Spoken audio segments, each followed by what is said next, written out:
오늘의 말씀은 출애굽기 25장 31절 32절 두 절 말씀. 두 절 말씀을 같이 한번 읽겠습니다. 시작. 너는 정금으로 등대를 쳐서 만들되 그 밑판과 줄기와 잔과 꽃받침과 꽃을 한 덩이로 연하게 하고 가지 6을 등대 곁에서 나오게 하되 세 가지는 이 편으로 나오고 그 세 가지는 저편으로 나오게 하며. 아멘. 할렐루야. 네, 오늘은 방금 읽은 말씀을 중심을 통해서 등대라고 하는 그런 제목을 갖고 잠시 말씀을 나누기를 원합니다. 자, 우리가 성막의 영성 안에 들어와서 구원의 문을 통과했고요. 번제단의 시간을 3시간에 걸쳐 나누었고요. 그리고 물두멍에 대해서 나누었고, 그리고 번제단과 물두멍을 같이 나누는 마당들에 관한 신앙에서 나누었고, 이제 그 마당들의 신앙에서 성소의 신앙으로 들어오면서 마당들과 성소의 신앙의 차이가 뭐냐라는 부분을 우리가 지난주에 집중적으로 말씀을 나눴죠. 마당들의 신앙은 아직도 하나님이 창조하신 자연의 빛, 태양의 빛이 들어오는 현장이에요. 그러나 성소라는 곳은 이제는 그마저 그 빛이 다 필요가 없는 오직 하나님의 빛으로만 살아가는 현장입니다. 그래서 육신의 걸음으로는 마당들에서 성소에 들어오는 그 과정이 몇 걸음 안 되지만 영적으로는 이 신앙에서 마당들의 신앙에서 이 성소의 신앙까지 걸어오는 것은 엄청난 시간과 엄청난 많은 훈련들이 필요한 부분입니다. 왜? 신앙관 자체가 다르거든요. 내가 회개를 한다 할지라도 마당들의 신앙은 아직 어린아이 신앙이고 아직 태양의 빛, 아직 세상의 가치로 얼마나 살아갈 수 있어요. 그러나 성소의 영성 안에 들어왔다면 세상의 가치로는 살아갈 수가 없어요. 오직 하나님의 빛으로만 살아가는 현장이라고 그랬죠. 그러면서 그 성소의 영성은 핵심이 되는 널판은 그 기둥입니다. 20개, 8개, 총 48개 기둥으로 세워진 그 널판, 그리고 우리의 4겹의 천으로 4겹의 앙장이라고 그래서 지붕으로 만들어진 그 모습들을 통해서 마당들의 신앙은 결국 한마디로 간단히 말하면 구별되어진 자가 자라는 겁니다. 이제는 세상의 가치로 살아갈 수 없는 완벽한 구별되어진 자. 우리가 성령님이라는 그 성령 할 때 그 거룩할 성이죠. 말대로 홀리, 거룩입니다. 거룩한 영을 받은 우리들이죠. 분명히 성령을 받아야만 예수를 나의 구원자, 나의 구주라고 부를 수 있다고 그랬는데 그 성령을 받은 자의 영성의 모습이 똑같이 성령을 받아도 마당들의 영성을 갖고는 죄짓고도로 회개하고 죄짓고도로 회개하고 계속적으로 반복적인 신앙 안에 거할 수가 있지만 조금 더 자라서 성소의 영성에 들어오면 이제는 세상의 가치가 아니라 완전히 성령의 통치를 받는 거룩한 말대로 삶, 제가 많이 강조하는 삶이 된다는 거예요. 번제단의 영성과 물두멍의 영성으로는 아직도 마당들을 밟고 있기 때문에 삶의 변화까지 되지 않는 모습이에요. 그게 저의 모습이었죠. 12년 전까지만 해도. 똑같은 목사님에도 불구하고 저는 삶이 없었어요. 누구보다 이 예배를 강조했지만 공동체 예배만 강조했지, 모여주는 예배만 강조했지 흩어진 삶의 예배가 없었어요. 그럼 흩어진 삶의 예배는 언제 이루어졌느냐? 내 안에 인격적인 성령이 임하셔서 내 안에 악한 것을 쫓아낼 때 하나님의 나라가 이루어지니까 되어지다라는 것을 수없이 말씀을 드리는 겁니다. 그렇게 살아보려고 해도 안 되던 게 진짜 성령님이 임하고 내 안에 악한 게 처리가 되니까 되지는 거예요. 이게 되네? 하나님의 나라가 진짜 이루어지는 거네? 하나님의 나라가 진짜 이루어지는 그렇게 살아갈 수 있네? 라는 게 되어지더라는 거죠. 그래서 항상 기뻐하라, 쉬지 말고 기도하라, 범사에 감사하라는 이 말씀이 내게 이루어진 것에 대한 부분을 분명히 말씀을 드렸죠. 그렇게 항상 기뻐하고 범사에 감사하고 싶어도 안 되더라는 거죠. 그러니까 제게 목회 한계가 온 거예요. 왜 나는 안 되지? 왜 나는 감사가 안 되는 거야? 왜 맨날 이렇게 짜증스러운 거야? 왜 이렇게 그냥 화만 불끈 끓러? 왜 이렇게 짜증스러워? 마누라를 봐도 짜증스럽고 애들을 봐도 짜증스럽고 성도를 봐도 짜증스럽고 목회는 재미가 없고 아무것도 하기 싫은 거예요. 이게 왜일까? 목사임에도 불구하고. 그래서 결론을 내린 게 목사하지 말자, 목회하지 말자라고 결론을 내린 거예요.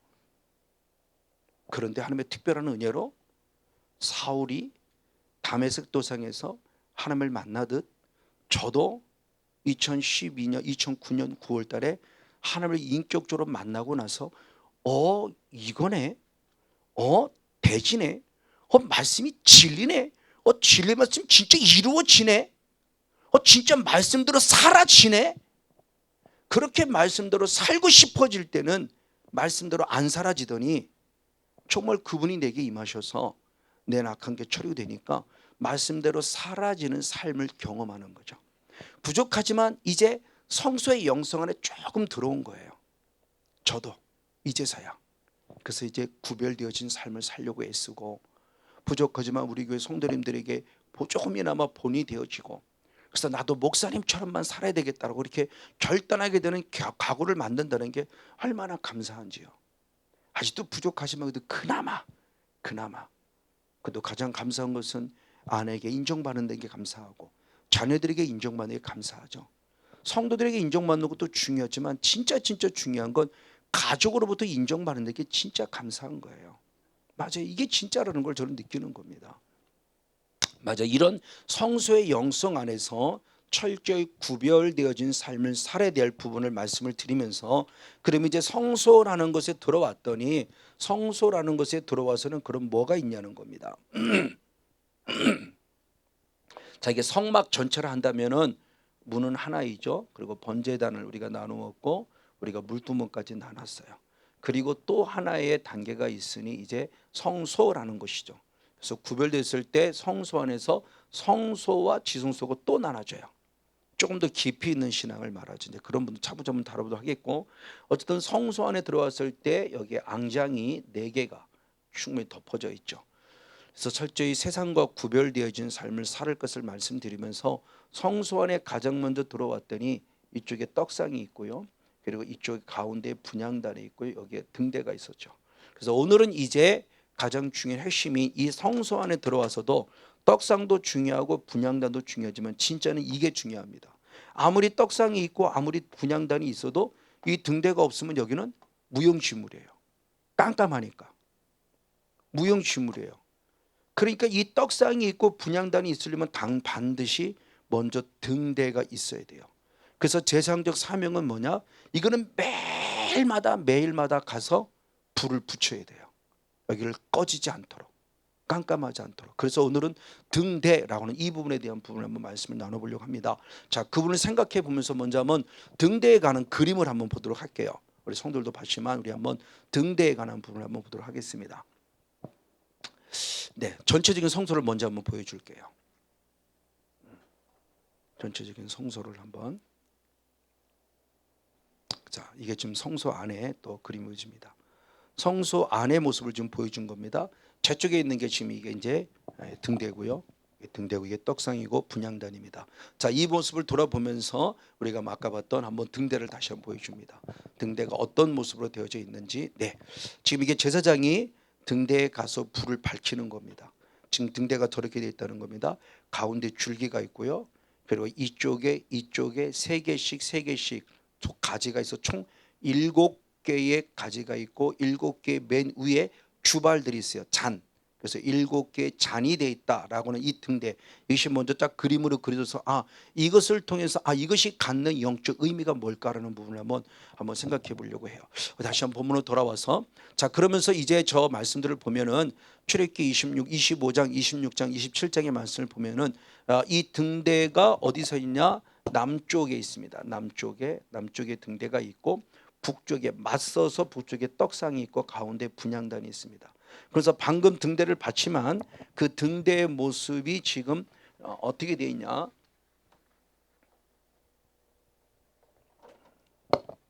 쉽게 말하면 이렇게 되어 겁니다. 이게 가운데에 돼 있고 이쪽에 하나, 둘, 그리고 이쪽에 하나, 둘, 총 있어. 가운데 줄기를 중심으로 3개의 가지가 있고 여기에 잔이 있습니다. 잔. 등잔이 있어요. 그래서 주발이라고도 하고, 그래서 총 7개의 가지에 7개의 등잔이 올라가 있다라는 이런 것을 먼저 염두에 두고 한번 등대의 분을 한번 생각해 보려고 합니다. 맞습니다. 그럼 가장 먼저 등대가 뭘까? 누구를 말하는 것일까라는 부분이죠. 우리가 한번 요한계시록 21장 23절. 자, 하나님 나라의 모습에 예루살렘 성전이 있죠. 그 예루살렘 성전의 모습을 지금 말씀하고 있습니다. 계시록 21장 3절 시작. 그 성은 해나 달의 비춤이 쓸데없으니 아멘. 이는 하나님의 영광이 비치고 할렐루야.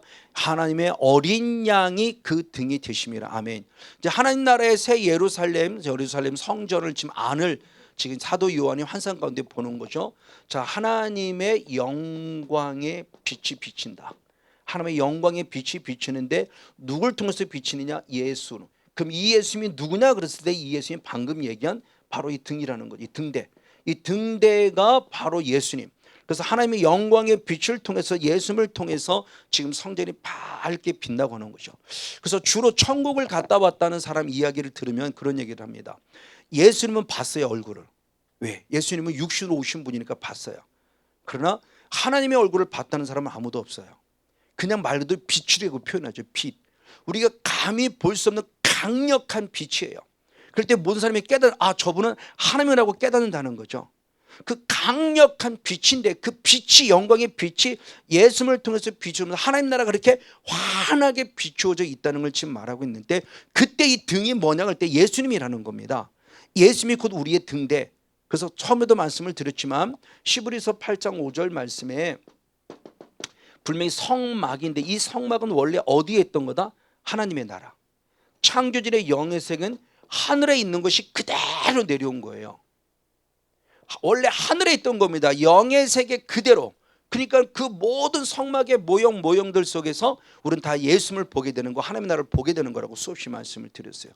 맞아요. 그 예수님이 지금 성소 안에서 빛으로서의 역할을 우리에게 보여주면서 하나님 나라가 이루어진 자의 삶에 우리에게 빛 대신 예수님의 모습을 또한 상기시켜주고 있는 거죠. 또 한 모습에서 역시 말씀드릴 때 계시록 22장 5절 역시도 봅니다. 계시록 22장 5절 역시 말씀을 봅니다. 시작. 다시는 밤이 없겠고 아멘. 이제는 등불과 햇빛도 쓸데없으니 아멘. 왜? 이는 주 하나님이 저희에게 빛이심이라. 할렐루야. 저희가 세세토록 왕노릇 하시더라. 아멘.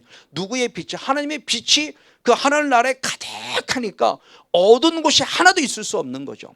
밤이 있을 수 없어요. 그리고 태양빛에 의해서 밝아짐이 아니라 하나님 자신이 빛으로서, 영광으로서 그 빛을 등이신 예수님을 통해서 우리에게 보여준다고 말하며 진정한 하나님의 모습을 우리에게 지금 상기시켜주고 있습니다. 이 사실에 대한 모습을 이사야 선지도 역시 똑같이 썼어요. 역시 이사야 60장 19절 말씀을 봅니다. 이사야 60장 19절 말씀 시작. 다시는 낮에 해가 내 빛이 되지 않으며 아멘. 달도 내게 빛을 비추지 아니할 것이요 할렐루야. 오직 여호와가 내게 영원한 빛이 되며 아멘. 내 하나님이 내 영광이 되리라. 할렐루야. 방금 계시록의 말씀을 이루게 되는 배경이 되는 거죠. 그래서 요한계시록 참 이사야 말씀을 나중에 65장 66장에 넘어 들어오면은 거기에 뭐가 있느냐? 새 하늘과 새 땅이 이루어진다고 축복해요. 육신의 땅인데 육신의 땅에 이곳에 주님의 거룩한 비전, 이스라엘 회복을 약속할 때 저 영광의 빛이 가득한 새 하늘과 새 땅이 실제로 이루어진다는 거죠. 근데 그 새 하늘과 새 땅은 어디에 이루어지는 겁니까? 계시록에 이루어지는 땅이잖아요. 그러니까 그 이스라엘 땅에 어떤 땅이 이루어지는 것을 우리가 지금 미래의 비전을 주는 거죠. 그러면 이제는 우리의 몸과 마음이 성전이라고 그랬으니, 이제는 우리의 몸이 영적 예루살렘이라고 그랬으니, 이제는 내 안에 새하늘과 새 땅이 이루어진 하나님의 나라가 이루어진 성권용 목사 안에 강력한 예수의 빛이 비치고 있는 거죠. 그러니까 어둠이 조금도 있을 수 없다는 거예요. 저는 이것이 이제는 지식이 아니라 이제는 실제화 된다는 얘기를 말씀을 감히 드리는 거예요. 영혼의 빛이라는 겁니다. 진정한 영광의 빛이 비친다는 거예요. 그것이 지금 이 현장이 등대, 이 현장이 성소로서의 역할 속에 강력한 등대 역할을 하고 있다는 거고, 내 마음의 성전에 강력한 예수님이 내게 등대 역할을 하고 있다는 것이겠죠. 그러니까 제게 빛이 비치고 저는 소망을 갖게 되는 거겠죠. 바로 이렇다면 이것이 저에게만 그럴까라는 겁니다. 우리 모두에게도 동일하게 임할 수 있다는 거죠. 맞아요. 왜? 우리 몸 자체가 성전이니까. 우리의 몸이 예루살렘이니까. 이제는 가능하다라는 겁니다. 맞습니다. 그 강력한 빛을 소망음수로 성소의 영성 안에 들어야 될 그런 필요성을 보는 겁니다. 자, 그러므로 하나님께서 계속 말씀했을 때, 자, 이제 하나님이 우리에게 그럼 누구냐는 겁니다. 자, 다시 한번 사도 요한이 말씀했습니다. 자, 요한 1서 1장 5절 말씀을 보겠습니다. 한번 요한 1서 1장 5절 말씀 시작. 우리가 저에게서 듣고 너희에게서 전하는 소식이었으니 곧 하나님은 누구시다? 빛이시라. 어둠이 조금 더 없으시니라. 아멘. 자, 하나님이 빛이세요.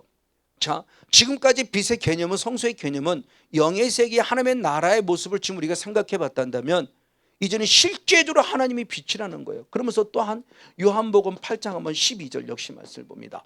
요한복음 8장 12절 시작. 예수께서 또 일러 가라사대 나는 세상의 빛이니 나를 따르는 자는 어둠에 다니지 아니하고 세상의 생명의 빛을 얻으리라. 할렐루야. 이제는 또 누구냐? 예수님이 뭐라고 그래요? 빛이라고 그래요. 자, 하나님이 빛이고 예수님이 빛이에요. 우리가 하나님을 믿고 지금 예수를 믿고 있고 성령을 믿고 있다면 지금 내 안에 뭐가 비치고 있다? 빛, 말 그대로 빛이. 하나님의 존재를 우리가 만질 수 없어요. 영의 존재이기 때문에. 예수님의 존재를 만질 수 없어요. 그 영의 존재니까. 성령을 만질 수 없어요. 영이니까. 근데 영이신 하나님, 영이신 예수님, 영이신 성령을 느낄 수는 있다는 겁니다. 무엇으로? 밝음으로. 왜? 그분은 무엇으로 오시니까? 빛으로. 자, 근데 또 다른 각도로 본다면 요한복음 1장 1절의 말씀, 하나님은 또 누구냐? 말씀이라고 그러고 있어요. 요한복음 1장 14절의 말씀이니까 예수님도 또한 뭐예요? 말씀이에요. 자, 특별히 한번 요한복음 1장 14, 요한복음 1장 1절은 너무 잘하는 거고 요한복음 1장 14절을 현대인 성경 한번 같이 볼게요. 자, 요한복음 1장 14절을 먼저 개역성경 봅니다. 시작. 말씀이 육신이 되어 우리 가운데 거하시다. 말씀이 육신이 되어 그랬어요. 우리는 알아요. 예수님인 걸. 근데 현대인 성경은 좀 더 우리가 이해하기 쉽게 해놨어요. 자, 역시 현대인 성경을 봅니다. 시작. 말씀 되시는 그리스도께서 사람이 됐다. 그러니까 이 말씀이 그냥 막연한 말씀이 아니라 이 말씀 자체가 곧 누구다? 예수님이시다. 그러니까 하나님이 빛이시고 예수님이 빛이신데 이 하나님은 또한 말씀이시고 예수님은 또한 말씀이라는 거예요. 그럼 우리는 또 유추해 볼 수 있죠. 곧 그러므로 말씀이 곧 우리에게 뭐가 된다? 빛이 된다는 거죠. 자, 시편 119편 한번 105절 한 절 말씀을 보겠습니다. 시편 119편 105절 한 절 말씀 역시 한번 있습니다. 네, 시작. 주의 말씀은 내 발의 등이요 내 길의 무엇이니다? 빛이니다. 시편 기자는 정확하게 하나님만 빛으로 인식한 것이 아니라 예수님만 빛으로 인식한 것이 아니라 누가 무엇이 빛이다? 하나님의 말씀이 빛이다. 그러니까 어둠 속에 있을 때 우리가 광명의 빛을 비추려면 눈에 보이지 않는 하나님, 눈에 보이지 않는 예수님이 아니라 눈에 보이는 무엇을, 이 말씀을 통해서 우리가 빛을 공급받을 수 있다는 거죠. 그러니까 말씀을 읽는 자는 좌절과 낭망 속에 있다가 생명의 빛을 보는 거예요. 그렇죠? 그래서 그 길을 쫓아가는 겁니다.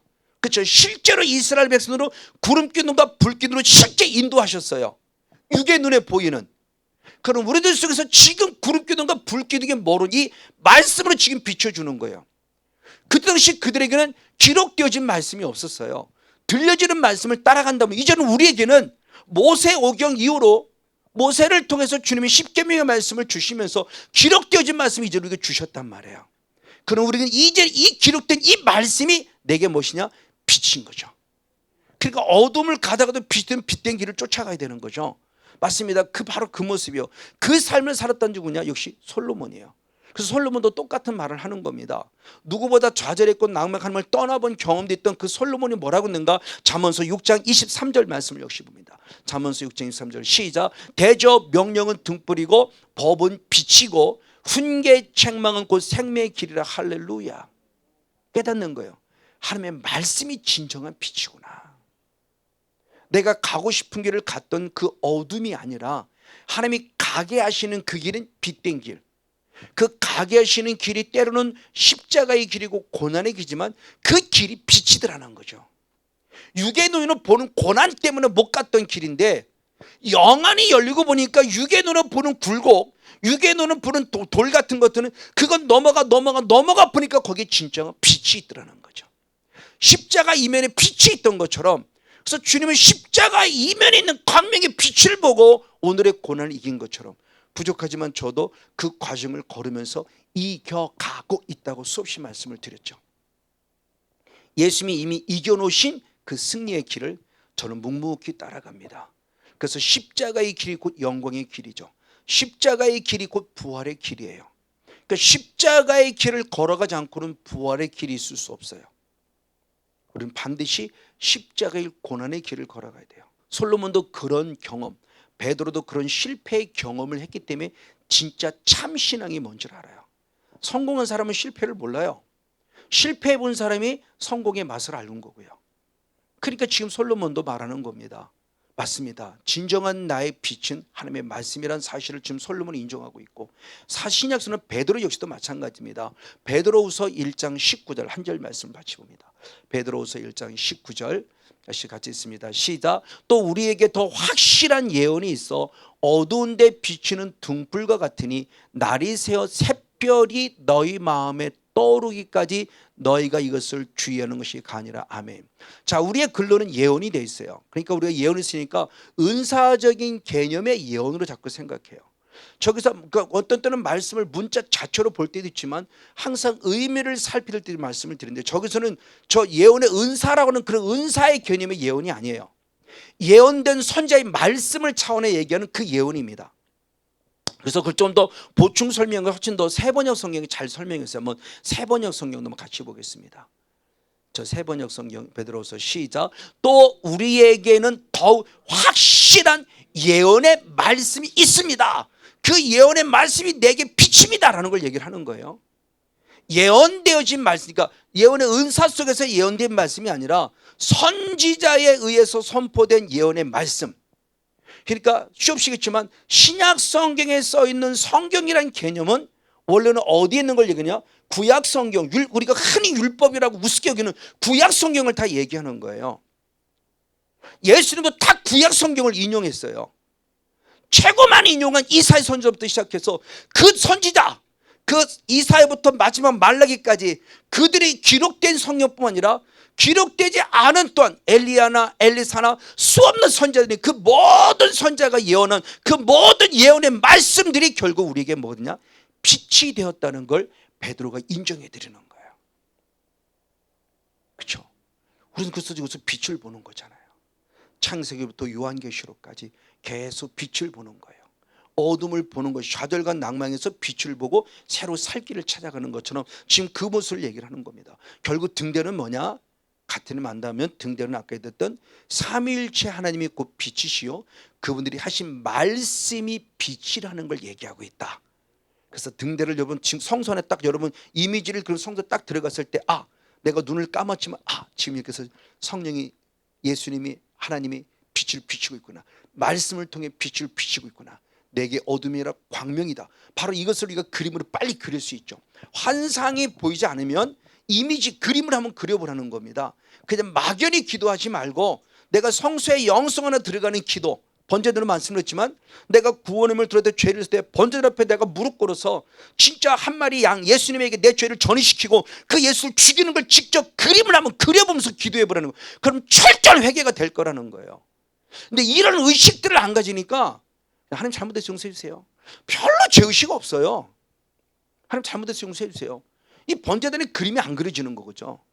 그러니까 번제단의 그림을 그려보면서 환상을 보자면 최고 좋겠지만 환상을 못 보면은 그림이라도 스스로 한번 이미지를 그려보라는 겁니다. 지금 내 죄 때문에 예수님이 지금 이렇게 고난을 이게 그림이 그려지면 그 잘못했습니다가 정말 가슴 절절하게 잘못했다가 나오죠. 그러면 두 번 다시 죄 지고 싶은 마음 못 쓸 거예요. 내 죄 때문에 예수님이 저렇게 고통스럽게 죽어가는 모습을 보면서 또 쟤도 괜찮죠? 그럴 사람이 누가 있습니까? 그러니까 조금 더 우리가 살아있는 좀 신앙생활을 하자는 거예요. 그냥 막연한 신앙생활을 하지 말고 실제적인 신앙생활을 좀 하자는 거예요.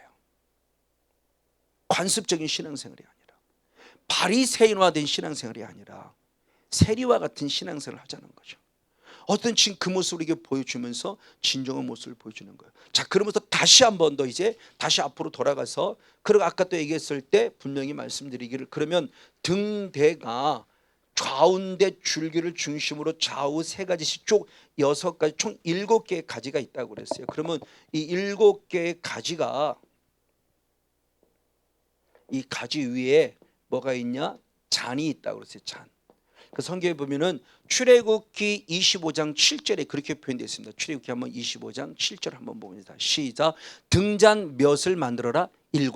7개의 등잔, 주발이 올려 등잔 7개를 만듭니다. 그래서 그 위에 두고 거기서 불을 비춰 무엇을? 앞을 비추게, 성소를 환하게 비추게 하라는 거예요.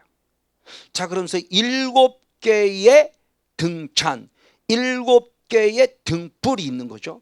자, 그것이 그러면은 스가랴 선지자를 통해서 똑같이 환상 가운데 보여지죠. 스가랴 선지자는 뭐냐? 수룹바벨을 통해서 성전을 짓다가 멈춰진 거죠. 그때 학개 선지자를 통해서 스가랴 선지자를 통해서 성전이 질 것을 계속 재촉할 때 하나님의 스가랴 선지자의 환상 가운데 보여준 하나님의 성전이에요. 그 성전을 지금 어떻게 표현했냐? 자, 스가랴 4장 2절 한 절 말씀을 봅니다. 스가랴 4장 2절 한 절 말씀 같이 보겠습니다. 시작. 그가 내게 묻되 내가 무엇을 보느냐? 내가 대답하되 내가 보니 순금 등대가 있는데 그 꼭대기에 주발 같은 것이 있고 그 등대, 이 등대 7 등잔이 있으며 그 등대 꼭대기 등잔에 7 관이 있더라. 이게 순금으로 보인 겁니다. 지금 그러니까 수룹바벨을 통해서 지을 성전에 대한 비전을 보는 거죠. 환상 가운데 본 사람이 스가랴 선지자, 에스겔 선지자가 가장 많이 환상을 통해서 봤죠. 하나님의 음성을. 이게 금으로 만들어져 있고 그랬을 때 이곳에 주발인데 이 주발이 7개의 등잔이 있다고 말하며 7개의 등잔으로 가득 찬 하나님의 교회를 보는 거죠. 그러니까 스가랴 선지자를 통해서 성전 짓는 걸 멈추지 말고 빨리 지으라는 거죠. 자, 그랬을 때 그 7개 등잔, 7개 등불이 과연 뭐냐는 겁니다. 근데 이게 하나님 나라에 있어요. 왜? 원래는 이게 어디에 있던 거니까? 하나님 나라에 있던 거니까.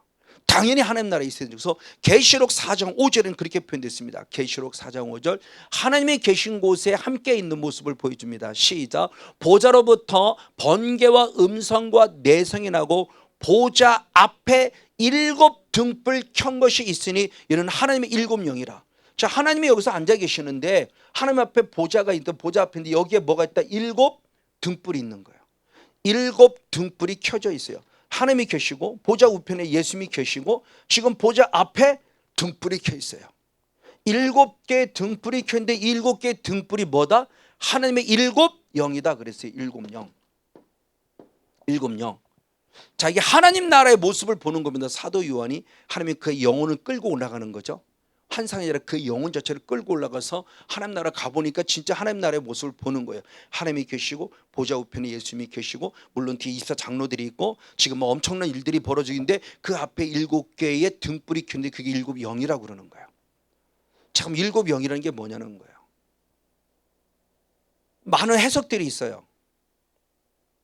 그 해석들이 틀렸다고는 말할 수 없지만 정확하게 맞았다고 말씀에 흡족함을 주지 않아요. 왜? 일단은 가장 중요한 성경에서 말씀하는 문자 그대를 가장 먼저 인식하는 게 중요하고 문자를 보되 의미를 봐야 된다고 했으니까 그럼 하나님의 7 등불은 7 영이라고 얘기하는데 그럼 빨리 이해할 때 0이 7개인가? 이렇게 착각하게 되죠. 왜? 수를 써서 7 영이라고 그러니까 그 의미가 아니라는 거 너무너무 잘 알고 있어요. 그래서 보통들 가장 많이 하는 것은 지금 제가 하는 설교입니다. 7 영은 말대로 그냥 성령을 얘기하는 거예요. 7개의 영이 있다는 것이 아니라 7 영에 대한 모습은 7이라는 수는 완전수거든요. 성경에서 말씀할 때 3이라는 수, 7이라는 수, 10이라는 수는 완전수입니다. 그러니까 7 영이라는 것은 성령이 7개가 있다는 것이 아니라 영이 7개가 있다는 것이 아니라 완벽한 하나님의 영을 지금 얘기하는, 그러면 삼위일체 하나님이 지금 하나님 나라에 계신 거죠. 그래서 우리라고 그랬죠. 서로 우리 하나님이 계시고 보좌 앞에는 예수님이 계시고 바로 그 앞에 7 등불이 있을 때 하나님의 완벽한 영, 완전한 영을 말해. 7수 7 영은. 근데 이 부분의 모습을 갖고 어떤 주석은 7개 천사다, 그러니까 7등급의 천사다, 스랍부터 시작해서 이 스랍 어떤 그런 모습을 가지고 있는 어떤 그런 천사다라고 해석하는 사람도 있고, 그리고 이사야서 11장 2절 말씀에 하나님의 7 영, 하나님의 영부터 시작해서 지혜의 영, 뭐 이렇게 해서 총 7의 영이다라고 말하는 데 있어요. 근데 저는 그분하고는 잘 연결되지 않아서 그분 뭐 틀렸다고는 제가 가만히 말하지만 저는 그렇게 받아들이고 싶진 않아요. 그래서 그분의 모습을 제가 지금 말씀을 나누진 않을 겁니다. 저는 이 부분의 모습을 방금 얘기한 대로 7영 그랬습니다. 그러니까 등대에 있는 7개의 영이 지금 이 7개의 등불이 지금 뭐를 말하는 거냐를 얘기하는 겁니다. 그러니까 이 등대는 결국 예수님인데 이 등대는 결국 지금 성령님을 말하고자 하는 겁니다. 하나님 의미에서. 자, 이 부분의 모습을 보면서 7영의 모습이에요. 근데 7영에 대한 부분의 모습을 또 다른 계시로서 그렇게 표현했어요. 자, 역시 말씀 읽어볼 때 우리 요한계시록 5장 6절 한 절 말씀을 읽습니다. 요한계시록 5장 6절 시작. 내가 또 보니 보좌와 내 상물과 장로들 사이에 어린 양이 선대, 예수님이죠. 일찍 죽임을 당했더니까, 그러니까 십자가에서 죽으신 예수님의 모습을 보여주는 거예요. 근데 그 예수님에게 뭐냐, 7뿔과 7눈이 있으니 이 눈은 온 땅에 보내심을 입은 하나님의 7영이더라는 거죠. 자, 예수님이 서 있는데 그 예수님이 십자가에 죽으신 모습의 예수를 보면서 예수님의 머리에 7뿔이 있고 7눈이 있다는 거예요. 그럼 이걸 우리가 그림으로 그리면 기상천외하게 그려지게 되는 거죠. 그 저건 말 그대로 문자 자체로 보면 안 되는 거죠. 환상 건데 그렇게 보여줬지만, 저도 부족할 때는 환상을 보지만 환상으로 볼 때 정확하게 이거다라고 보여준 가처럼만 얘기할 수 없어요. 그걸 빨리 하나님이 주시는 이게 뭐야라고 여쭤봐서 빨리 의미를 찾아야 되는 거죠. 그러니까 저걸 단순히 진짜 예수님의 머리에 7뿔이 긁고 이렇게 보는 것이 아니라, 지금 어린 양신 십자가신 예수님께서 가진 7뿔은 권세를 말하고 눈은 말도 7영을 말하고 있으니 결국 7이라는 수의 모습, 완벽한 권세요, 완벽한 능력이요, 완벽한 성령이라는 거죠. 완전수를 말하는 거예요. 그러니까 그분은 늘 우리를 불꽃 같은 눈동자로 살피신다는 것이고, 이 말을 달리 말하면 늘 항상 우리를 지키신 하나님인 거예요. 7영이라는 것은 완벽한 성령님께서 눈을 부릅뜨고 성권용 목사가 어떻게 가고 있는지, 전 세계가 어떻게 움직이고 있는지, 하나님의 뜻대로 움직이고 있는지, 사탄은 어떻게 움직이고 있는지 모든 걸 주님이 총괄하고 모습 다 정확하게 보시는 분이라는 거죠. 이걸 성경은 그렇게 표현했어요. 하나님은 졸지도 아니하시고 주무시지도 아니하시는 하나님이에요. 자, 우리에게 있어서 24시간이, 대한민국에 있어서 24시간이 밤도 있고 새벽도 있고 낮도 있죠. 이거 우리의 기준입니다. 자, 우리하고 정반대가 흔히 말할 때 칠레라고 그러죠. 칠레. 그럼 칠레에도 밤이 있고 낮이 있고, 그렇죠? 새벽이 있겠죠. 그럼 우리 시간은 밤이지만 하나님의 시간은 밤이 있을까요, 없을까요? 없죠. 그러니까 우리 시간이 24시간, 육신의 시간 가운데서 밤이 왔네? 좀 잠잘 시간이지만 하나님께는 잠잘 시간이 없어요. 왜? 하나님은 성권용, 한국 사람 성권용 목사를 해서 밤을 주셔서 잠자겠지만 그 시간에 칠레는 지금 한낮이에요, 한낮. 그럼 그때 주님도 주무시나요? 아니요. 칠레 사람 보호하시려면 하나님 눈 뜨고 계셔야 돼요. 그러니까 주무시도 아니하시는, 졸지도 아니하시는 하나님이에요. 그분의 나라는 지금 계속 진행되고 있는 거예요. 그걸 무엇으로? 하나님께서, 예수님께서, 성령님께서 7눈으로 7뿔로 계속 불꽃 같은 눈동자로 살피시고 계신 완벽한 하나님의 모습을 이게 지금 상기시켜 주는 거죠. 그러니까 등대를 통해서 7개라는 것은 뭐를 말하냐? 완벽한 하나님, 완벽한 예수님, 완전하신 성령님, 그분이 지금도 끊임없이 성소 안에 들어왔던 우리들을 지키시고 보호하시고 함께 하시는구나. 이걸 우리에게 상징했던 것을 느끼고 우리는 하나님을 누리라는 거예요.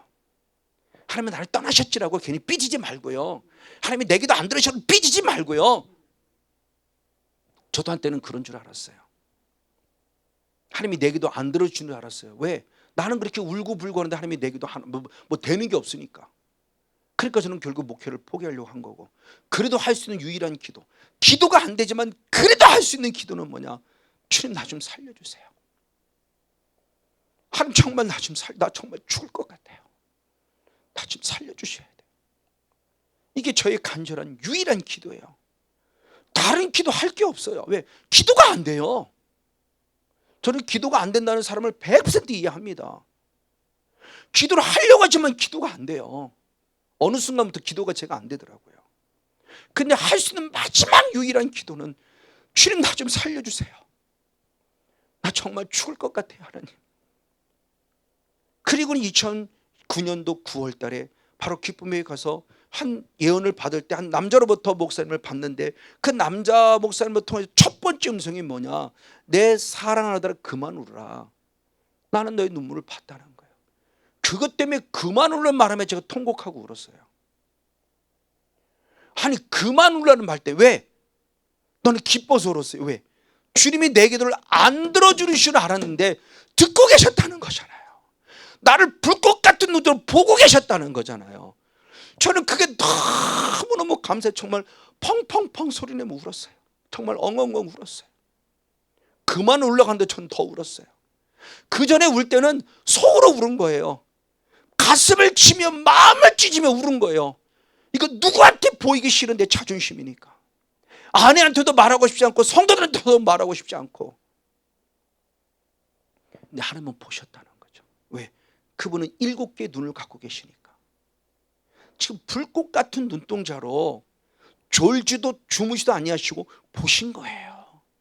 그리고 거룩한 때가 되어 저를 불러주셨고 저를 만나주신 거죠. 그래서 부족하지만 제가 살아서 여러분 앞에 당당히 말하는 겁니다. 저는 여러분에게 지식의 말씀 전달자가 아니라 제가 살아있는 삶을 경험했던 걸 저는 내게 이루어진 말씀을 자신 있게 여러분에게 전하는 거예요. 이게 실제라는 걸, 이 말씀이 진짜라는 걸 저는 전하는 겁니다. 지식 전달자가 아니에요. 그러니까 저는 말씀에 대해서 자신감이 있는 거예요. 맞습니다. 지금 그 7 영에 대한 부분의 무엇을 말씀하는 부분이에요. 그러므로 결국 등대는 다시 말한다면 하나님 예수님 성령님이 빛이시는데 그 빛이시고 말씀이 빛이신데 그 말씀과 하나님께서 늘 항상 함께 불꽃 같은 눈동자로 살피시는 하나님이 계시다는 사실을 늘 인식하는 삶, 이게 최소 성소 안에 들어간 바로 그런 등대 인격적인 주를 만난 자의 삶의 거룩한 믿음의 고백이 될 수 있다. 당연히 힘이 생기고 당연히 용기가 생기고 당연히 꿈이 생기고 당연히 심지어 목회도 재미있고 기도도 재미있고 찬양도 재미있고 말씀도 재미있고 이제는 하기 싫어가 아니라 하고 싶은 거죠. 맞아. 이런 삶이 내 안에서 불끈 이르되 빛으로 임하시는 주님을 인격적으로 만났기 때문에 맞습니다. 바로 그 말씀을 봅니다. 자, 그러면서 중요한 말씀이 있습니다. 그럼 이것으로 끝나냐? 아닙니다. 자, 그럼 이 등불을 관리를 해야 되죠. 어떻게 관리하느냐? 출애굽기 27장 20절 21절 한번 2절 말씀. 자, 21절 22절 2절 말씀. 출애굽기 27장 20절 21절 2절 말씀을 같이 한번 보겠습니다. 시작. 너는 또 이스라엘 자손에게 명하여 감람에서 찌어낸 순결한 기름을 등불을 위하여 내게로 가져오게 하고 끓이지 말고 등불을 켜되 아론과 그 아들들로 회막한 증거계 앞 휘장 밖에서 저녁부터 아침까지 항상 여호와 앞에 그 등불을 간검하게 하라. 이는 이스라엘 자손의 대대로 영원한 규례니라. 아멘. 자, 그러면 이제 성소 안에 들어갈 때 제사에게 맡겨진, 아무나 들어가지는 못하지만 제사장이 들어가야 돼요, 성소 안에. 그래서 지금 등대가 있으면 이 등대에 중요한 얘기를 했어요. 항상이라고 표현하면서 무엇하는 말아? 끊이지 않게 하라. 즉 등불이 꺼지지 않게 하라 라는 거예요. 그래서 주석을 살펴봅니다. 다시 한번 살펴보면은 지극히 관념적인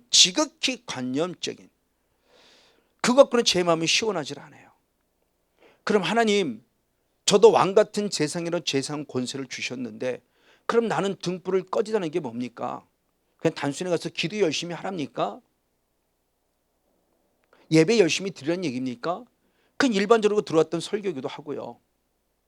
그 조금 그래도 성막에 관심 있는 분들은 목사님들이 몇 번 말씀하기도 하고요. 근데 그것으로서는 절대 주석을 아무리 살펴도 전혀 제 마음이 시원하지 않아요. 또 묵상하고 또 묵상하고 또 묵상. 하나님, 등불을 꺼트리지 않는다는 게 뭘 얘기하는 거예요? 등불을 끊이지 않도록 해야 게 뭘 얘기하는 겁니까? 하나님 좀 알려주세요. 좀 알려주세요라고 깊이 묵상할 때 제가 탁 떠오르는 생각입니다. 음성이 아니고 탁 떠오르는 생각이 탁 떠오르는 게 뭐냐? 히브리서 3장 13절 말씀이 딱 떠올랐어요. 한번 히브리서 3장 13절 말씀을 봅니다. 히브리서 3장 13절 시작. 형제들아, 너희가 삼가 혹 너희 중에서 누가 믿지 아니하는 악심을 품고 살아계신 하나님에게서 무엇할까?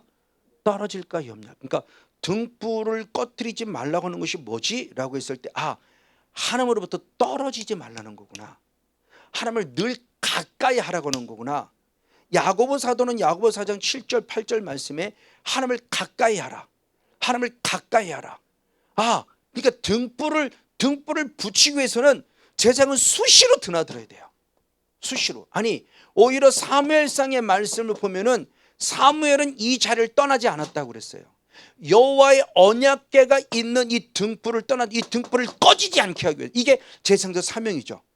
그럼 부족하지만 저에게도 하나님의 거룩한 하나님의 빛이, 말씀의 빛이, 삼일체인 하나님의 빛, 예수님의 성령의 빛이, 말씀의 빛이 나로부터 끊어지지 않도록 하기 위해서는 나는 과연 어떤 자가 될 것인가 했을 때 하나님을 가까이 하라. 하나님을 떨어지지 마라. 하나님께 떨어진 자는 뭐냐? 이미 중요한 이것이요, 이미 믿지 않는 악심을 부니까 믿지 않는다고 하는 거죠.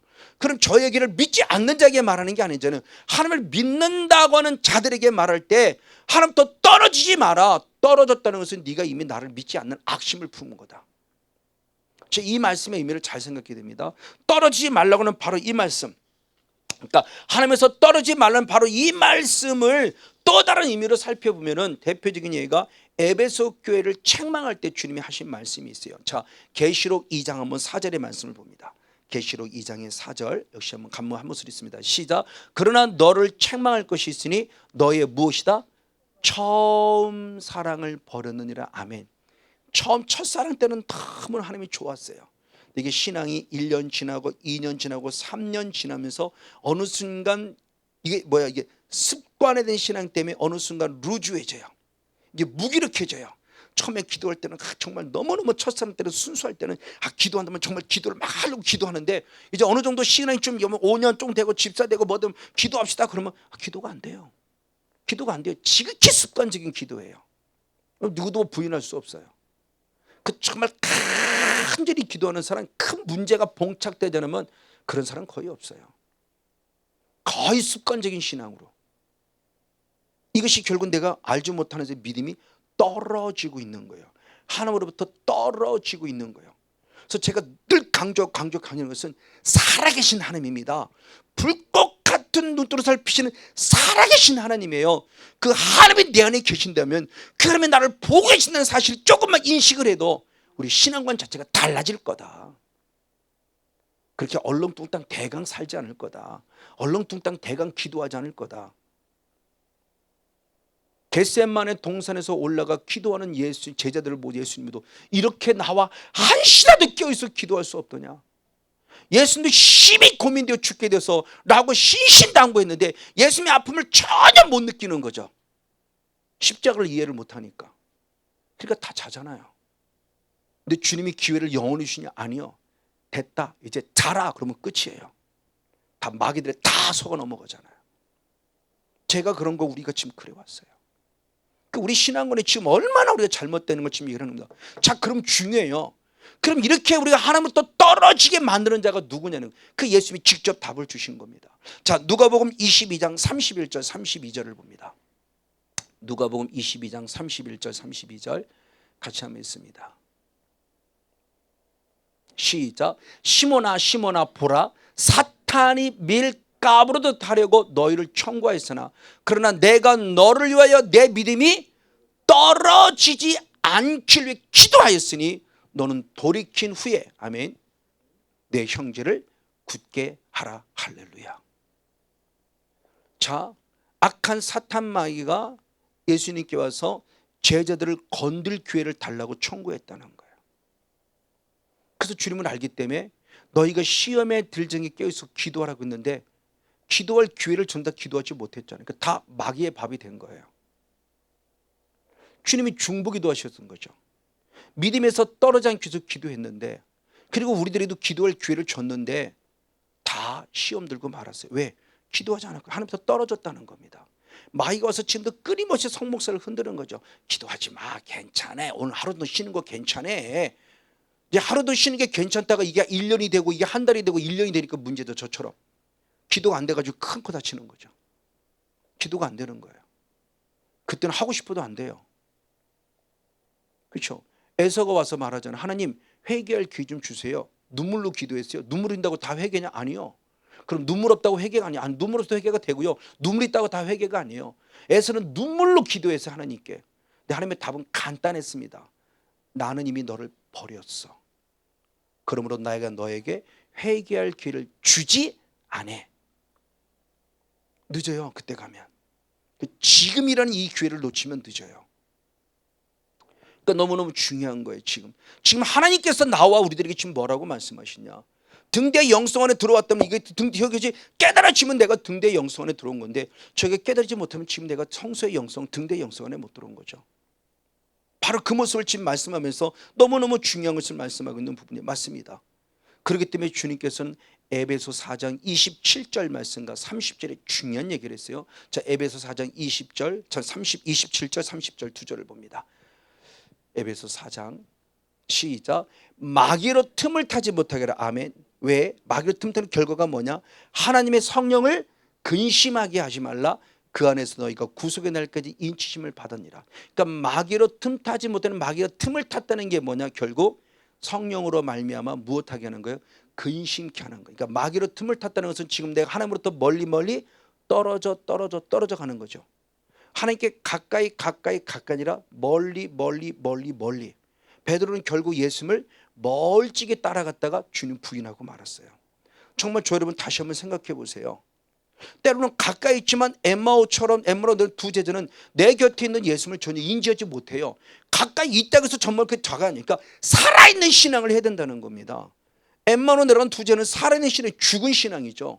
그러니까 예수님이 옆에 와서 전혀 얘기도 모르잖아요. 베드로는 멀찍이 떠나갔고요. 다 실패자예요. 저부터 시작해서요. 제가 실패자였으니까. 마귀가 그렇다는 거죠. 이게 성령의 근심된, 그러니까 성령의 근심됐다는 결국 죄를 마귀로 틈을 타는 죄졌다는 것이고, 죄의 결과 어떤 결과를 갖고 오느냐. 시편 51편 11절, 시편 51편 11절 말씀 역시 봅니다. 다윗의 고백이죠. 시작. 나를 주 안에서 쫓아내지 마시며 주의 성신을 내게서 무엇하지 마소서, 거두지 마소서. 다윗은 알아요. 영성을 가진 자니까, 늘 함께 기도하는 자니까. 내가 음란의 죄를 범하고 음란의 죄를 숨기려고 살인죄까지 범했을 때 나단 선지자를 책망받는 순간 주님 앞에 기도할 때, 주님 내게 정직한 영을 주세요. 그리고 말하면서 나를 쫓아내지 마, 구원을 뺏어가지 마소서. 그리고 중요한 얘기가 주의 성신을 내게서 거두지 마소서. 즉 내가 죄를 범하면 죄를 범해서 나로부터 누가 떠나냐? 성령님이 떠나는 걸 아는 거예요. 그래서 사도 바울도 데살로니가 전서 5장 29절에 중요한 얘기를 했으니 성령을 소멸치 말라고 그랬어요. 근데 이 소멸치 말라라는 이 말씀에 대한 부분을 현대어 성경은 그렇게 해석했습니다. 현대어 성경은 같이 보겠습니다. 데살로전서 5장 19절 시작. 성령을 소멸치 말며. 아멘. 그것이 뭐냐? 현대어 성경은 성령의 불을 무엇하지 마라?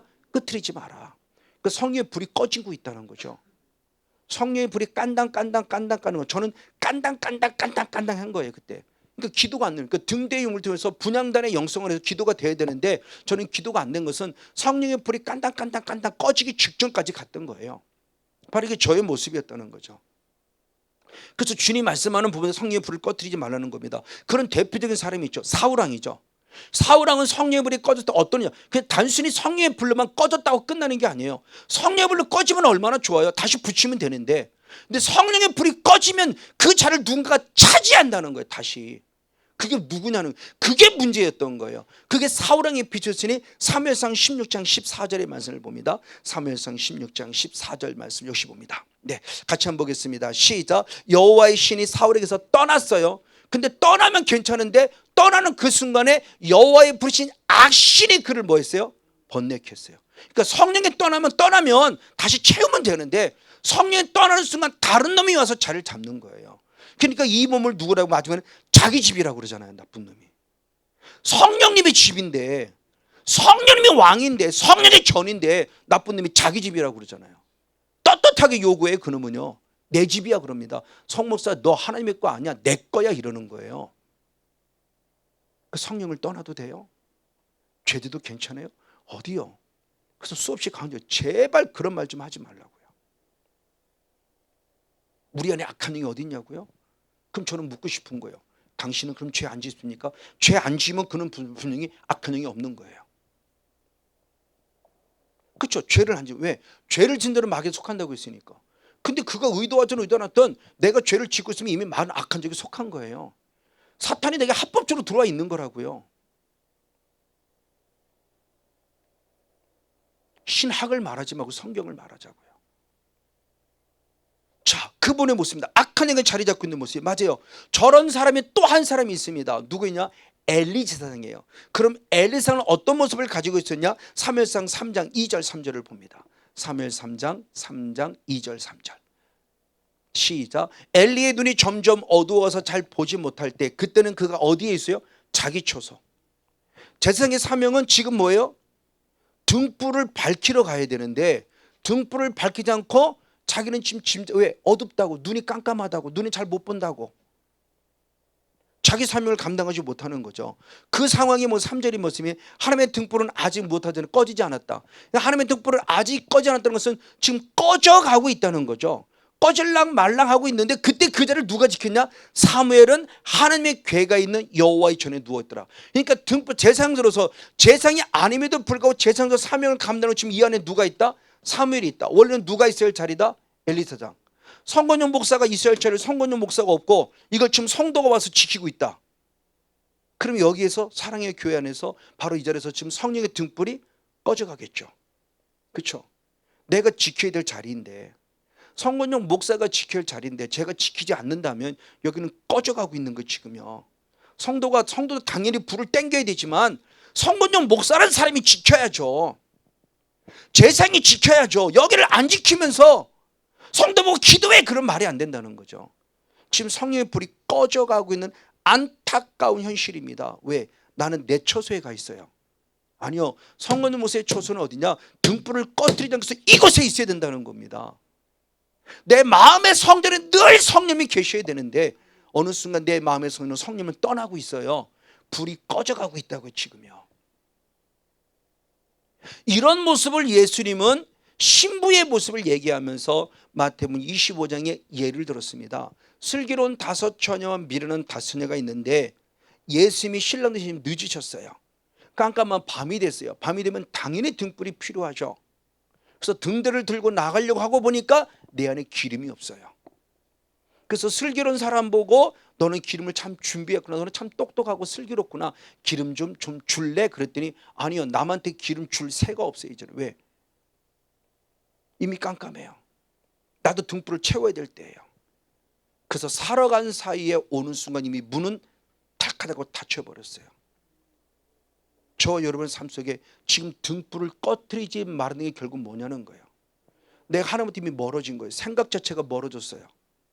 생각 자체가 멀어졌으니까 신랑이 오든 말든 아이 뭐 기름 알아서 오시겠지 뭐. 그리고 기름을 준비해야 될 사람이 기름을 준비하지 못해. 그러면 이게 영적 사후 관리죠. 그런 성건용 목사는 지금 계속 기름이 준비된 삶을 살아야 돼요. 이게 등대의 삶이에요. 이게 성수의 삶이에요. 항상 성령 충만함에 기름이 준비되어 있어야 신랑 되시면 예수를 맞이할 수 있다는 겁니다. 계속 채워야 돼요. 어제 성령 충만 받으니까 오늘 괜찮다? 아닙니다.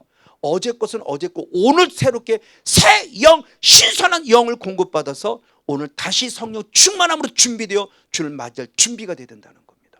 어제 기도를 많이 했기 때문에 오늘 안 한다? 100% 거짓말입니다. 당장은 되는 것 같아요. 혹시라도 영적 여운이 남아서. 근데 누가 봐도 기도를 안 하는데 뭔가 능력이 나타나는 것 같아요. 그걸 지금 성령이 나를 쓰고 있다고 착각하지 마라. 아니야, 사탄도 그 일은 할 수 있다는 거예요. 그러니까 기도가, 그래서 주님이 그때 기도 외에는 이런 쪽으로 나갈 수 없는 게 바로 그거죠. 그러니까 우리 제자는 정직한 거예요. 기도가 안 되니까 그 능력이 안 나타났잖아요. 근데 나는 기도를 안 했는데 능력이 나타나요? 이 사탄이 지금 나를 농락하고 있는 거라고요. 누가 봐도 기도 안 했는데 성목사가, 하나님 봐도 사람이 봐도 누가 봐도 성목사가 기도 안 했는데 자꾸 능력이 나타나요. 그러니까 나도 착각이고 다른 사람 착각이에요. 그래도 되나? 그럼 성경은 기도 외에는 이런 거 나왔더니 기도를 안 했는데 되네? 그럼 뭐야 이거? 아니요, 그 순간 이미 사탄이 역사하고 있다니까요. 그걸 분별해야 된다는 겁니다. 바로 이 모습에, 이게 지금 등대 신앙 가운데 너무너무 중요한 영적 원리를 지금 알려주고 있는 겁니다. 맞습니다. 바로 이런 모습을 통해서 봤을 때 이와 같이 주님 뭐라고 하냐, 성전의 등불을 꺼트린 자를 누구냐, 악인이라고 표현했고, 이 악인은 반드시 진노가 있다고 성경이 분명히 말해요. 자, 욥기서 21장 17절을 봅니다. 욥기서 21장 17절 시작. 악인의 등불이 무엇하나 꺼짐이나 재앙이 그들에게 임함이나 하나님이 무엇하사 진노하사 그들을 무엇하게 한다? 공곡히 하심이라. 지금 저와 여러분 보십시오. 등불이 꺼졌다는 것은 나로부터 예수님이 떠났다는 거예요. 등불이 꺼져는 나로부터 성령님이 떠났다는 거예요. 등불이 꺼졌다는 것은 나로부터 말씀이 없어진 거예요. 말씀을 떠난 거예요. 이게 사울왕이잖아요. 말씀을 버렸으니 나도 너를 버리리라. 등대가 없는 거죠. 등불의 역할을 못하는 거예요. 이게 제성 사명으로서 이걸 꺼뜨리지 말라는 게 결국 뭐냐, 하나님으로부터 멀어지지 말아라. 단순히 기도하지 않았다고 이런 차원의 것은 기본적인 거고, 저는 그걸 좀 건너또 좀 더 깊이 제게 주신 레마의 음성은 나를 떠나지 말라. 나를 떠난 건 누구냐? 사탄이다. 그 사탄이 나를 떠나 성령을 근심케 하면 성령이 소멸되지는 거다. 등불이 꺼지는 거다. 빛이 꺼지는 거다. 바로 그 모습을 통해서 지금 우리들이 뭐를 말해주고 있냐는 거죠. 그래서 다시 한 번 더 아까 말씀드린 모습에서 결국 성령의 불이 소멸되지는 그 모습을 통해서 우리에게 뭐냐, 디모데전서 5장 12절 한 절 말씀을 봅니다. 아까 계시록 2장 4절을 에베소 교회를 읽었죠. 첫사랑을 뺏겼다는 걸, 그걸 디모데전서 5장 12절도 똑같이 말씀했습니다. 시작. 처음 믿음을 무엇함으로 버렸으므로 뭐를 받는다? 심판. 그러니까 저 사람이 처음에는 믿었던 사람이라는 거예요, 안 믿었던 사람이라는 거예요? 믿었던 사람인데 그 첫 믿음을 버렸어요. 누구처럼? 에베소 교회처럼. 성건효 목사 첫사랑을 버렸어요. 12년 전에 받은 그 첫사랑 버렸어요. 왜? 지겹다고. 크게 뭐 교회 부흥도 안 되고 뭐 크게 뭐 유익도 안 되고 에이씨 뭐 이거 별로네. 버린 거예요. 성령님을. 하나님과 멀어지고 있는 거예요. 말씀과 멀어지고 있는 거예요. 주님과 인격적 관계 끊어져 버린 거예요. 그래서 안타깝던 그거예요. 3년을 왜 못 넘길까? 거의 대부분이. 많은 퍼센트로 들면 상당히 많은 퍼센테이지가 3년을 못 넘겨요. 3년 반짝하고 와 대단한 것 같아 그러다가 왜 나타난 현상만 보니까 대단한 것 같아 쫓아냈다가 해보니까 이것도 별거 아니네. 교회 부흥도 안 되고 별로 뭐 헌금이 유익도 안 되고 뭐 교회 뭐 큰 뭐 저기도 없는 거네. 뭐 이건 하나의 그냥 그 어떤 뭐 똑같은 뭐 프로그램화 된 것처럼 생각하다 별로네 그러죠. 그러다 결국 영성까지 떨어지고요.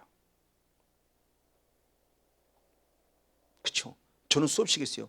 저 하나만 변화시켜주고 또 감사하다고. 내 안에 하나님의 나라 이루어준 것만도 감사하다고. 나는 이것만으로도 실제라는 것을 감사하고, 그것이 우리 아들에게 또 딸에게 그리고 아내에게 그리고 몇몇 성도님들에게서 실제와 보여주는 게 나는 그것만도 감사해요.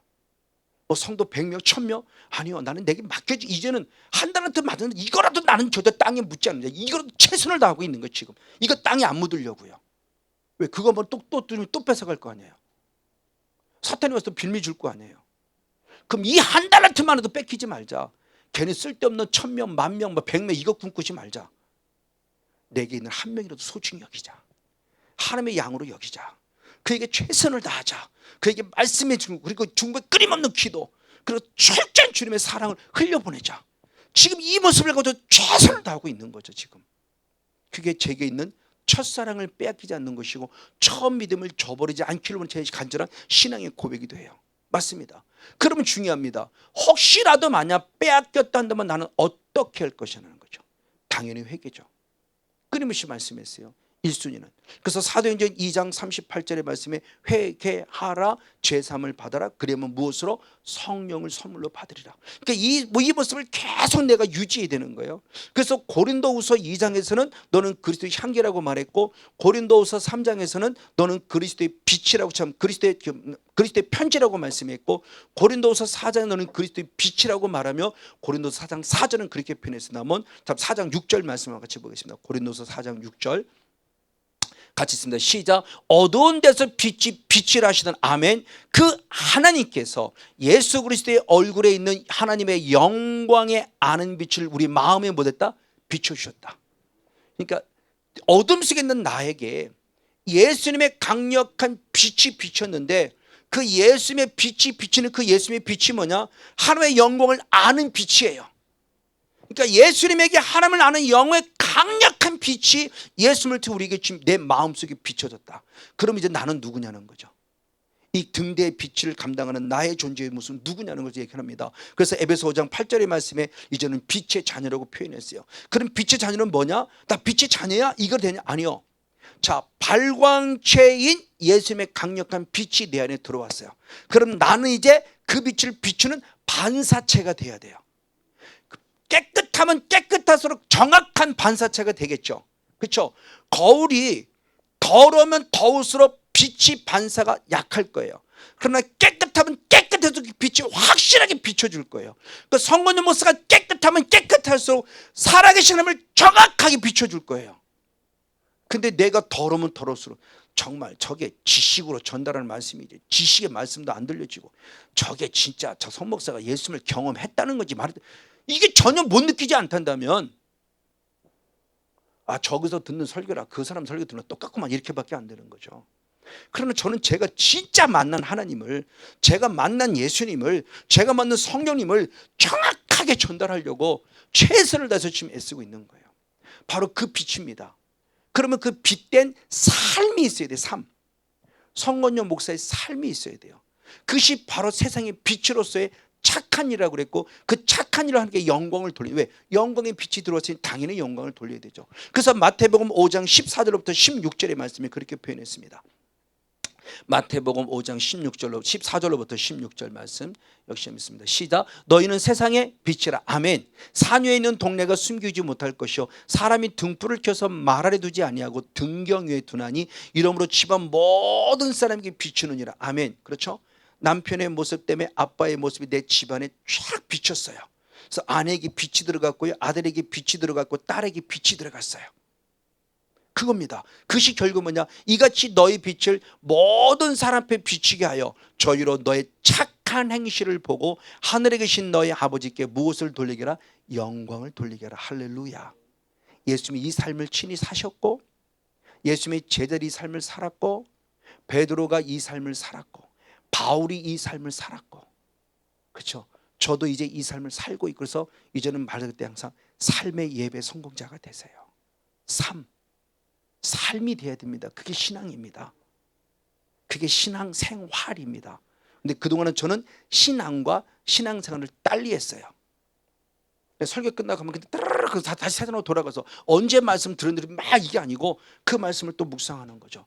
그 말씀을 또 기억해 생각해 보에 아버지가 주신 말씀이니, 그렇죠? 대통령한테 상패 한번 받아보세요. 갑오로 모시더니 맨날 닦아내면서, 그런 말씀을 갑오로 여겨서 내 마음판에 또 빗대게 또 닦고 계속 닦아내서 나도 삶을 비치는 반사체가 된다는 겁니다. 그래서 우리 아빠처럼, 우리 딸 먹였지만 우리 아빠처럼만 해보세요. 그렇죠? 군 부족하지만 딸의 눈에는 우리 아빠가 바뀐 게 보인 거죠. 어제의 아빠가 아니라 오늘 새롭게 아빠로서 빛된 자녀로서의 모습을 보여준 거예요. 부족하지만 우리 성도들에게 보여주고 있고요. 바로 그 삶의 빛을 통해서 지금 우리가 살아갈 바를 얘기를 하는 겁니다. 맞습니다. 자, 그런데 이렇게 빛이 되어지는 사람들 속에 빛이 되는 소망의 삶을 사는데 그러지 못한 자가 있어요. 바리새인. 그리고 왜 그러지 못하냐? 회개하지 않았기 때문에. 자, 누가복음 7장 한번 30절 한 절 말씀을 봅니다. 누가복음 7장. 왜 예수님께서는 그들 독사의 자식으로 했냐는 겁니다. 하나님을 안 믿어 독사해서 그런 거 아니에요. 왜 그랬냐는 겁니다. 시작. 오직 바리새인과 율법사들은 무엇을 받지 않았다? 세례. 저 세례 뭐냐? 회개의 세례요. 세례 요한한테 받는 회개의 세례를 받지 않았어요. 그래서 스스로 하나님의 뜻을 뭐 됐어요? 저버렸어요. 누가? 바리새인이. 왜? 자기로 가득 차 있으니까. 내가 일주일에 2번씩 금식한다는 내 의. 저도 그랬다고 그랬죠. 새벽 기도를 빠지지 않았다는 의. 이게 내 의였어요. 의. 하나님의 의가 아니었어요. 그렇죠? 세리와 같이 저렇게 더럽고 추한 죄인이 되었다는 내 의. 이런 가득 찬 기도를 주님이 전혀 듣잖아요. 왜? 회개하지 않았어요. 그러니까 주님은 그들을 향해서 너는 내 사랑 아들이라고 말한 게 아니라 네 애비는 독사야, 마귀야 그러면서 독사의 새끼들아 그런 거죠. 그 회개가 없는 자가 절대 구원의 반열에 설 수 없어요. 그럼 이거를 대단히 위험스럽지만 정말 위험천만한 모습이죠. 구원파. 그 사람들은 이제 회개할 필요가 없다고 그러잖아요. 그럼 뭐하러 다시 속죄소 가서 예수 피가 또 필요합니까? 분향단에 들어서 뭘 또 예수 피가 또 필요해요? 시장에서 예수 피가 뭘 또 필요해요? 우린 그 과정 속에 지금 주님을 닮아가면서 번제단에서 회개했지만 다시 분향단 또 회개하고 다시 회장 앞에서 또 회개하고 속죄소 또 회개해서 예수 피를 계속 뿌려야만 되잖아요. 회개하지 않고 자기 의로 살아가는 자 주님이 나 몰라라고 너는 독사의 자식이라고 그래요. 그랬을 때 예수님이 친히 말씀하시니 마태복음 23장 13절 15절에 뭐라고 말씀했냐? 너희는 천국 문을 닫았다. 너도 안 들어갔다. 네가 전도한, 강을 건너서까지 전도한, 바다를 건너 전도한 그들까지 배나도 지옥 자식이 되게 했어요.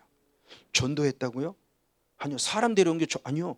영혼은 구원받지 못했어요. 나도 구원받지 못하고 상대방도. 한번 같이 읽겠습니다. 시작. 화 있을진저 외식하는 서기관과 바리새인들이여, 너희는 천국문을 사람들 앞에서 딱 닫아버리고 너희도 들어가지 않고 들어가려 하는 자도 들어가지 못하게 했다. 화 있을진저 외식하는 서기관과 바리새인들이여, 너희는 교인 하나를 얻기 위해서 바다와 육지를 건너 다니다가 생기면 너희보다 배나 더 누가 되겠다?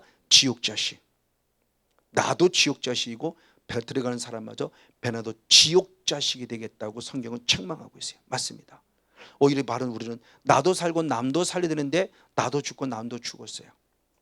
그래서 계시록 47장의 말씀에서 일천척 일천척 일천척 일천척에 바로 성령의 생수의 강 하나님의 말씀이 흐를 때 내 발목을 적시고 무릎을 적시고 허를 적시고 창일하게 적시는데, 창일하게 적신 자만이 내가 소생되어서 나도 살고 남도 살리는 실과여 약재료가 된다고 축복하고 있어요.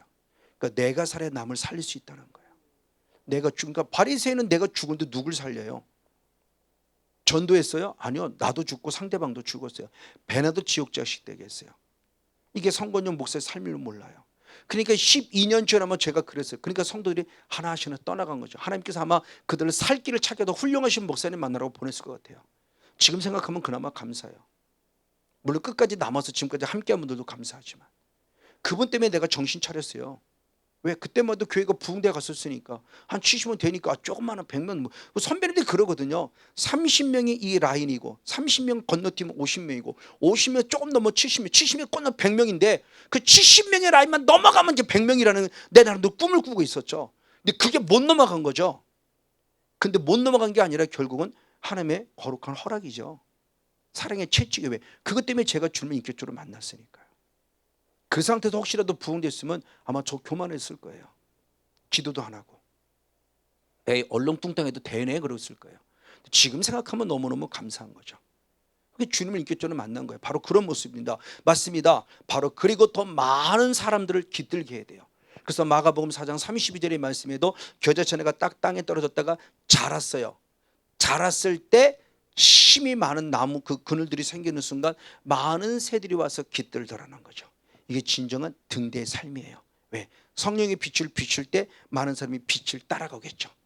빛을 쫓아와요. 그런 성건용 목사를 통해서 비추는 빛, 그렇죠? 어둠이 아니라 하나님의 빛을 따라올 거라는 겁니다. 그나마 부족하지만 여러분들은 무조건 이 성건용 목사를 신뢰하고 하나님을 신뢰한 모습 가운데 따라왔다는 게 감사하죠.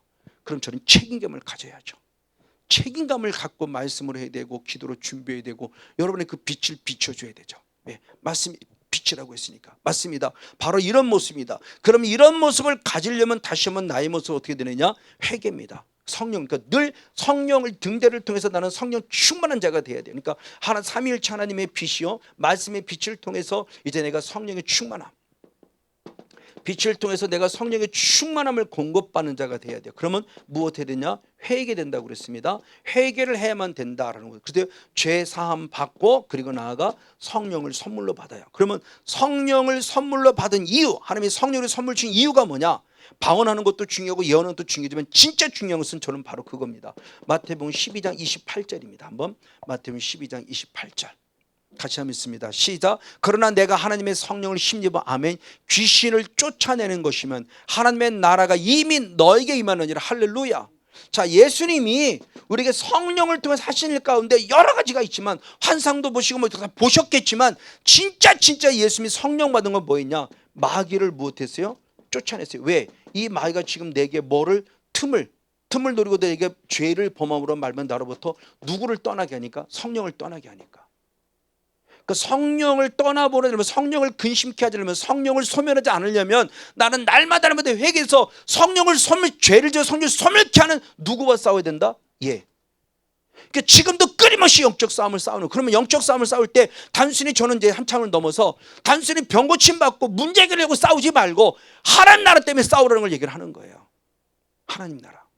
제발 하나님 나라 때문에 싸우자는 겁니다. 병이 들려도 사도 바울처럼 우리 약할 때 강함 주인 하나님 때문에 천국 백성으로 승리할 수 있잖아요. 이왕이란다면 병 드는 것보다 고침받는 게 낫겠지만 혹시나 뜻이 있어 고쳐지지 않으면 나는 어쩔 수 없는 거죠. 주님의 뜻이 아니란다고 고쳐야 한다고 고쳐지지 아니요, 주님은 안 고쳐주시죠. 그러니까 바울 같은 경우는 안 고쳐주잖아요. 주님이 즉각적으로 고쳐주기도 하지만 나사로처럼 늦추기도 하시고 바울처럼 고쳐주지 않기도 하시고 내 뜻이 아니라 하나님의 뜻이에요. 하나님의 주권이에요. 그러니까 저는 이제는 그걸 믿는 거예요. 자, 그러면 이 모습 가운데 우리가 진짜 성령을 받은 이유는 바로 그거죠. 영적 싸움. 천국 때문에, 천국의 문제 때문에 영적인 싸움을 싸우려는 거예요. 우리는 이것에 조금 더 초점을 맞추자. 그래서 등대의 영성 안에서 내가 강력한 성령의 빛을 공급받는 자가 됐을 때 그 성령의 공급받는 자가 돼서 육신의 것을 위해서 영적 싸움을 싸우는 자라 영의 것 하나님의 나라로 영적 싸움을 싸우자. 그리고 결국은 이 영을 통해서 내 삶을 어떤 삶을 살아야 되냐, 다시 한번 먼저 아까 읽었던 계시록 22장 5절 한 절을 마무리 지면서 한번 결론을 마무리 짓겠습니다. 짓습니다. 시작. 다시는 밤이 없겠고 숨불 등불과 햇빛이 쓸데없으니 아멘. 이제는 주 하나님이 저에게 비추심이라 할렐루야. 저희가 새 세토록 왕노릇 하리다 할렐루야. 새 하늘과 새 땅에서 이제 구원받은 하나님의 백성들, 휴거된 하나님의 백성들 그 모두가 다 같이 누가 될 것이라 왕노릇 할 것이다 할렐루야. 오늘처럼 마지막까지 믿음 멋지게 지켜서 이 땅에서 반드시 승리하고 하나님 나라 올라갔을 때 왕노릇하는 축복의 주인공, 등대의 영성이 회복된 성령 충만한 주인공 우리 모두가 되어지기를 주님의 이름으로 간절히 축복하고 축원을 드립니다.